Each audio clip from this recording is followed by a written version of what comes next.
Science class 7 बाब 10 सबक 5 आवाज़ ॿुधण जी हद ऐं आवाज़ जा इस्तेमाल Audible frequency and uses of sound. आहियां साइंस जो उस्ताद नदीउल्ला चन्ना। खे सिंध ऑनलाइन स्कूल में भलीकार। असांजे अॼोके लेक्चर जा मौज़ू आहिनि आवाज़ जे ॿुधण जी हद, ऑडिबल रेंज ऑफ साउंड ऐं आवाज़ जा इस्तेमाल, यूज़ेस ऑफ साउंड। ॿुधण वारी हद ऑडिबल रेंज।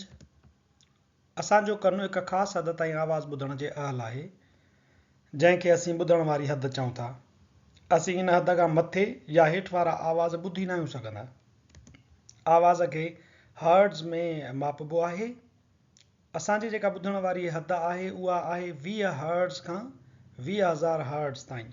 हाणे इन 20 ऐं 20,000 हर्ट्ज़ जे विच में जेकी बि आवाज़ आहिनि उहे असां पंहिंजे कन सां ॿुधी सघंदा आहियूं। पर इन 20 हर्ट्ज़ खां हेठि वारो आवाज़ हुजे 10 हर्ट्ज़ जो, 15 हर्ट्ज़ जो या 19 हर्ट्ज़ जो, त असां उहो आवाज़ न ॿुधी सघंदासीं। नई वरी 20 हर्ट्ज़ खां मथे वारो आवाज़, 25-30 हर्ट्ज़ वारो या 100 हर्ट्ज़ वारो आवाज़ असांजो कनु नाहे ॿुधी सघंदो। ऐं इहा ॿुधण वारी हद जेका आहे उहा ईअं कोन्हे को त सभिनि माण्हुनि जी जेका आहे सो साॻी हुजे। कॾहिं कॾहिं कन जी ख़राबीअ जे करे माण्हू घटि आवाज़ जेको आहे न ॿुधी सघंदो आहे। उहो हुजे तोड़े जो 20 हर्ट्ज़ खां मथे, पर उहो माण्हू आवाज़ कोन ॿुधी सघंदो आहे। ऐं ख़ासि तौर ते नौजवाननि, ॿारनि ऐं ॿुढनि में ॿुधण वारी हद जो फ़र्क़ु थींदो आहे। नौजवान जेको आहे उनजो कनु जेको आहे 20 हर्ट्ज़ खां मथे 20,000 हर्ट्ज़ ताईं, पर अञा बि मथे 20,000 खां हर्ट्ज़ मथे जेकॾहिं वारो आवाज़ आहे त नौजवान जो कनु उहो आवाज़ ॿुधी सघे थो। पर जेकॾहिं माण्हू पोड़ो थिए थो त उनजे ॿुधण जी हद 20 हर्ट्ज़ खां 20,000 हर्ट्ज़ खां बि घटिजी वेंदी आहे। उहो आवाज़ अञा घटि ॿुधण लॻंदो आहे।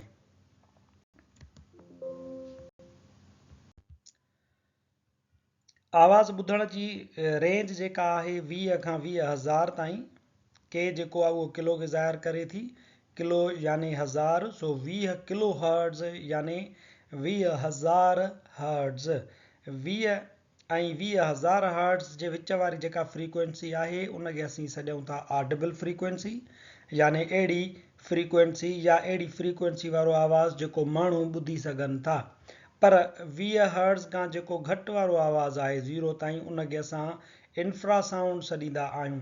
इंफ्रासाउंड माण्हू त नथो ॿुधी सघे, पर हाथी या ॿिली वग़ैरह जेके अहिड़ा जानवर आहिनि उहे इहो आवाज़ ॿुधंदा आहिनि। ऐं 20 किलो हर्ट्ज़ खां मथे वारो जेको आवाज़ आहे उनखे सॾिबो आहे अल्ट्रासाउंड या अल्ट्रासोनिक साउंड इनखे सॾिबो आहे। उहो 20,000 खां मथे टपंदो तव्हांजे लख हर्ट्ज़, 10 लख हर्ट्ज़ या करोड़ हर्ट्ज़ ताईं बि इहो आवाज़ मथे वेंदो आहे। इहो अल्ट्रासाउंड जेको आहे इन फ्रीक्वेंसी वारा आवाज़ पिणु असां माण्हू न आहियूं ॿुधी सघंदा, पर चमड़ो या डॉल्फिन मच्छी जेका आहे जंहिंखे ॿुल्हण चइबो आहे उहे अहिड़े क़िस्म जा आवाज़ कढंदियूं बि आहिनि ऐं उहे अहिड़े क़िस्म जा आवाज़ ॿुधी बि सघंदियूं आहिनि। चमड़ो बि इहो आवाज़ कढंदो आहे त ॿुधी बि सघंदो आहे, ऐं डॉल्फिन बि अहिड़े क़िस्म जो आवाज़ कढंदी आहे ऐं उहा अहिड़ो आवाज़ वरी ॿुधी बि सघंदी आहे। हिन मथे फोटो में ऐं चार्ट में तव्हां ॾिसी सघो था त फ्रीक्वेंसीअ जो फ़र्क़ु आहे। ही वारा जेके इंफ्रासाउंड आहिनि इन जो ॾिसो त तव्हांखे फ्रीक्वेंसी जेका आहे उहा घटि नज़र ईंदी, ऐं पर वरी जेकॾहिं तव्हां ॾिसो ऑडिबल रेंज खे त उनजी फ्रीक्वेंसी थोरी वधीक आहे। वरी जेकॾहिं तव्हां ॾिसो अल्ट्रासोनिक साउंड खे त उनजी फ्रीक्वेंसी अञा वधीक आहे। सो असां चऊं था त अल्ट्रासाउंड जेको आहे उहो हाई फ्रीक्वेंसी वारो साउंड आहे जेको सिर्फ़ु चमड़ा ऐं डॉल्फिन ऐं कुझु ॿिया जानवर ॿुधी सघनि था, पर माण्हू इहो आवाज़ नथो ॿुधी सघे। जॾहिं त इंफ्रासाउंड जेको आहे उहो तमामु घटि फ्रीक्वेंसी वारो आवाज़ थींदो आहे। इहो पिणु आवाज़ असां माण्हू न आहियूं ॿुधी सघंदा। इहो आवाज़ सिर्फ़ु जेको आहे सो हाथी, ॿिली ऐं अहिड़ा कुझु ॿिया जानवर ॿुधंदा आहिनि। इंफ्रासाउंड हुजे या ऑडिबल फ्रीक्वेंसी हुजे या अल्ट्रासाउंड हुजे, इहे सभई आवाज़नि जा मुख़्तलिफ़ क़िस्म आहिनि। हिकिड़ो असांजे कननि जे ॿुधण वारो आवाज़ आहे, पर ॿिया जेके आवाज़ जा ॿ क़िस्म आहिनि उहे असां ॿुधी न आहियूं सघंदा। इन जे बावजूदि इंफ्रासाउंड, ऑडिबल फ्रीक्वेंसी या अल्ट्रासाउंड, इन्हनि टिनी खे इंसान कमु आणे उन्हनि मां मुख़्तलिफ़ पंहिंजा मक़सद हासिल करे थो। आवाज़ जो इस्तेमालु, यूज़िस ऑफ साउंड। आवाज़ जा तवानाई जी सूरत में मुख़्तलिफ़ इस्तेमाल आहिनि। आवाज़ जा मुख़्तलिफ़ क़िस्म इंसान पंहिंजी बीमारीअ जो पतो लॻाइण, इलाज करण ऐं पंहिंजी सलामती वग़ैरह में इस्तेमालु आणे थो। इंसान सां गॾु जानवर पिणु आवाज़ जो इस्तेमालु कंदा आहिनि ऐं आवाज़ जो इस्तेमालु कंदे पंहिंजो बचाव बि कंदा आहिनि, पंहिंजो रस्तो बि ॻोल्हींदा आहिनि। मिसाल जे तौर ते जेकॾहिं असीं अल्ट्रासोनिक जेको आवाज़ आहे, जेकॾहिं असां उन जो छंड छाण कयूं त उहो चमड़े खे या डॉल्फिन खे कहिड़े कम में ईंदो आहे, अल्ट्रासोनिक आवाज़ छा आहे, त अल्ट्रासोनिक या अल्ट्रासाउंड जेको आवाज़ आहे उन जी लहरुनि खे असां अल्ट्रासाउंड वेव्स सॾूं था। नंबर पहिरीं ॻाल्हि हीअ आहे त इन अल्ट्रासोनिक आवाज़ जी ख़ासियत हीअ हूंदी आहे त इहो तमामु वॾी फ्रीक्वेंसी वारो आवाज़ आहे। इहो हाई फ्रीक्वेंसी जो आवाज़ हूंदो आहे त लाज़मी तौर ते हाई फ्रीक्वेंसी वारो आहे त यानी उन में तमामु घणी एनर्जी पिणु हूंदी आहे। ऐं नंबर ॿियों, इन जी जेका वेव लेंथ हूंदी आहे उहा तमामु घटि हूंदी आहे। हीअ ॾिसो, हितां वारो जेको क्रेस्ट आहे ऐं हीअ जेको क्रेस्ट आहे हिक ॿिए जे तमामु वेझो आहिनि त इन्हनि जी वेव लेंथ घटि आहे। हिते ॾिसो ऑडिबल रेंज में तव्हां ॾिसो हिते हिकिड़ी क्रेस्ट आहे त ॿी परियां आहे, उहा परे आहे। सो हिननि जी वेव लेंथ बि तमामु घटि हूंदी आहे। हिननि ॿिन्ही ख़ासियतुनि जे करे थींदो हीअं आहे त हीअ लहरूं सिधी लीक में सफ़र कंदियूं आहिनि, मुड़ी न आहिनि वेंदियूं। जीअं असांजो आवाज़ आहे, असां उन जे बारे में पढ़ियो हुयोसीं त उहे मुड़ी बि वञनि थियूं, पर हीअ जेके लहरूं आहिनि अल्ट्रासाउंड वेव्स वारियूं, इहे सिधी लीक में सफ़र कंदियूं आहिनि, मुड़ी न आहिनि वेंदियूं। इन जे करे चमड़े खे या डॉल्फिन खे इहे जेके वेव्स आहिनि उहे मदद कंदियूं आहिनि। चमड़ो ऐं डॉल्फिन इन्हनि लहरुनि जो इस्तेमालु कंदो आहे। कहिड़ो इस्तेमालु कंदो आहे, अचो त इहो ॾिसूं। Uses of ultrasound or ultrasonic waves. हाणे ॾिसो, हेॾा ई चमड़ो ॾेखारियल आहे। चमड़ो छा थो करे, इहे अल्ट्रासोनिक वेव्स यानी हिकिड़ो आवाज़ जेको आहे उहो पंहिंजे वात मां कढंदो आहे। उहे आवाज़ जूं लहरूं जेके आहिनि तव्हांखे फिके रंग में नज़र अचनि थियूं, वञी करे साम्हूं हिकिड़ो पोपट आहे, जीत आहे, जंहिं ते इहे वञी करे लॻियूं। उन ते इहो लॻण सां छा थो थिए त आवाज़ वापसि मोट थो खाए। इहो आवाज़ु मोट खाईंदो आहे, जंहिंखे असां साइंस में इको चवंदा आहियूं। मिसाल जे तौर ते तव्हां जेकॾहिं जबल जे साम्हूं बीही करे रड़ कयो त तव्हांजी रड़ जीअं ई जबल सां टकराइजंदी त उहा ई रड़ वरी वापसि मोट खाईंदी आहे, तव्हांजे कननि ताईं पहुचंदी। ईअं ई चमड़ो ई अल्ट्रासोनिक वेव्स अल्ट्रासाउंड कढे थो, पोपट सां जेॾी महिल जो इहे लॻियूं त उहे वापसि मोट खाइनि थियूं। ईअं इहो चमड़ो मालूम कंदो आहे त मुंहिंजो जेको शिकार आहे, जेको मुंहिंजो खाधो आहे, उहो मुंहिंजे केतिरो परे आहे। उहो झटिपटि वञी करे पकिड़े उनखे खाई उनखे शिकार बणाईंदो आहे।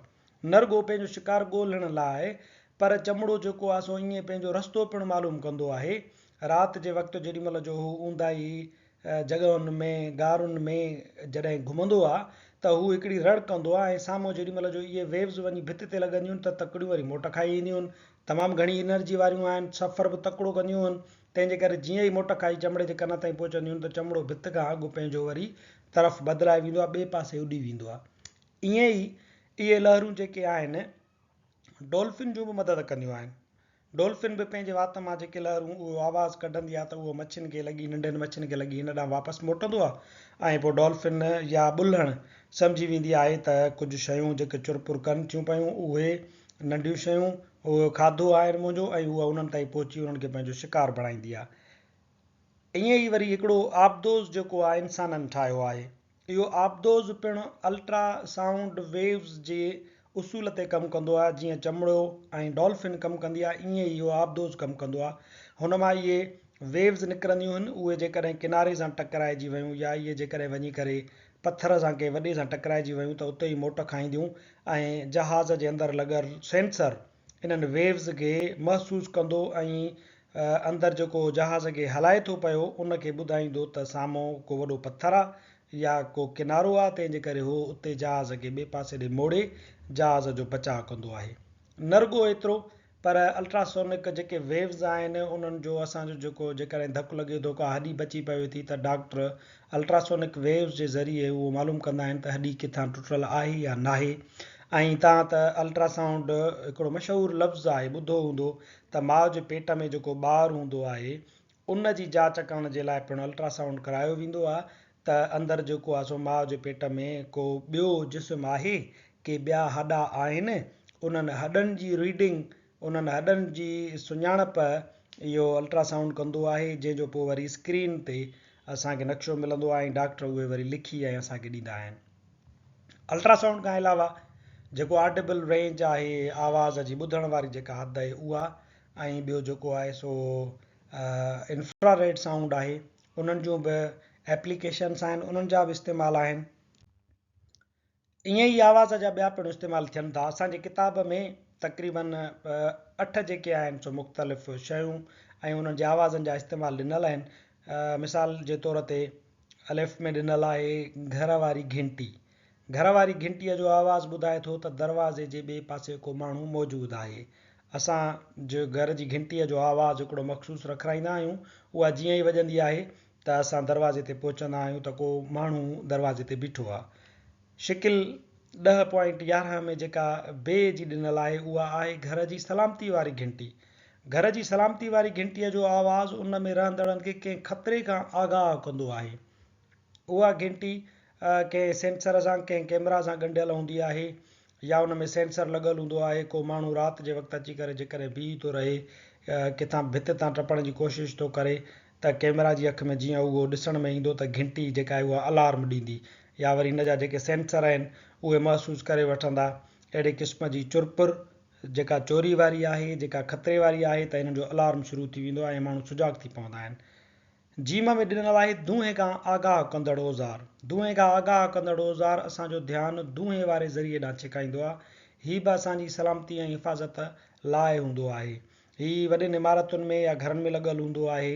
जेकॾहिं उते को धुओं पैदा थियो त इन मां हुनजो सेंसर महसूसु करे वठंदो आहे ऐं पोइ इहो घंटी जेका आहे अलार्म वॼाइणु शुरू कंदी आहे, रड़ियूं करणु शुरू कंदी आहे। शिकिल दाल में ॾिनल आहे मोबाइल फ़ोन। मोबाइल फ़ोन जो आवाज़ु असांखे कंहिं परे वारे मुफ़ासिले तां ईंदड़ पैगाम ॾांहुं ध्यानु छिकाईंदो आहे। मोबाइल में तव्हांखे मालूम हूंदो त कॉल जे लाइ अलॻि हिकिड़ो आवाज़ु रखियलु हूंदो आहे, मैसेज लाइ अलॻि आवाज़ु रखियलु हूंदो आहे, ऐं उन्हनि आवाज़नि खे असां ॿुधी करे ऐं सम्झी वठंदा आहियूं त को मैसेज आयो आहे या का फ़ोन आई आहे। शिकिल वाव में हिकिड़ो सायरन ॾेखारियल आहे। सायरन खे केतिरनि ई मौक़नि ते इस्तेमालु कबो आहे त जीअं माण्हुनि खे मुख़्तलिफ़ वाक़िअनि खां आगाह करे सघिजे, उहो असांखे ईंदड़ ख़तरनि खां ख़बरदार कंदो आहे। सायरन खां अलावा जीअं मोबाइल या एम्बुलेंस जे मथां हिकिड़ो ख़ासि क़िस्म जो आवाज़ु हूंदो आहे, उहो पिणु माण्हुनि खे आगाह कंदो आहे त ख़तरे जी ॻाल्हि आहे या एमरजेंसी जी सूरत हाल आहे। शिकिल हे में गाॾी बीहारण वारे हंध ते सेंसर सिस्टम वारो औज़ार। जेके बि जदीद गाॾियूं अचनि थियूं उन्हनि में हिकिड़ो पार्किंग सेंसर सिस्टम लॻल हूंदो आहे।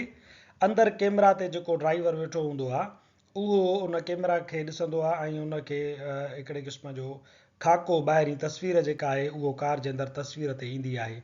अल्ट्रासोनिक आवाज़ वारा आगाह कंदड़ औज़ार पार्किंग सेंसर सिस्टम में लॻल हूंदा आहिनि, जेकी कंहिं शइ खे गाॾीअ खे छुअण या टकराइण सां वॾियुनि लहरुनि वारा आवाज़ पैदा कंदा आहिनि। हीअ सिस्टम ड्राइवर खे गाॾी खे छुअण या टकराइण वारी शइ ऐं उन जे रुख ॿुधाइण में पिणु आगाह कंदो आहे।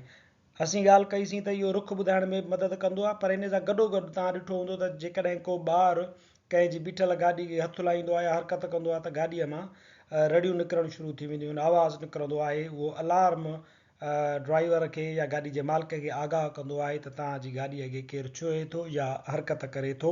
इन में पिणु अल्ट्रासोनिक जेके आवाज़ जूं लहरूं हूंदियूं आहिनि उहे कंहिं औज़ार जे वसीले कमु कंदियूं रहंदियूं आहिनि। शिकिल ज़े में मौसीक़ी वारो सिस्टम ॾेखारियल आहे। म्यूज़िक सिस्टम असांखे मुनासिबु आवाज़ जी शिदत सां विंदराईंदो आहे। इन मां जेके आवाज़ निकिरंदा आहिनि उहे असां पंहिंजे दिमाग़ खे सुकून ॾियण जे लाइ, रिलैक्स करण जे लाइ पिणु असां मौसीक़ी ॿुधंदा आहियूं। शिकिल हे में रेडियो ॾेखारियल आहे। रेडियो मुख़्तलिफ़ क़िस्मनि जे आवाज़नि जी लहरुनि खे मौसीक़ी ऐं ॿियो आवाज़ु मुंतक़िल करण लाइ इस्तेमालु थींदो रहे थो। रेडियो वेव्स हिन में ईंदियूं आहिनि, उन्हनि खे असां जेको आहे सो पोइ इन रेडियो ते उन्हनि जी मुनासिबत सां नालो ई रेडियो रखे छॾियो आहे।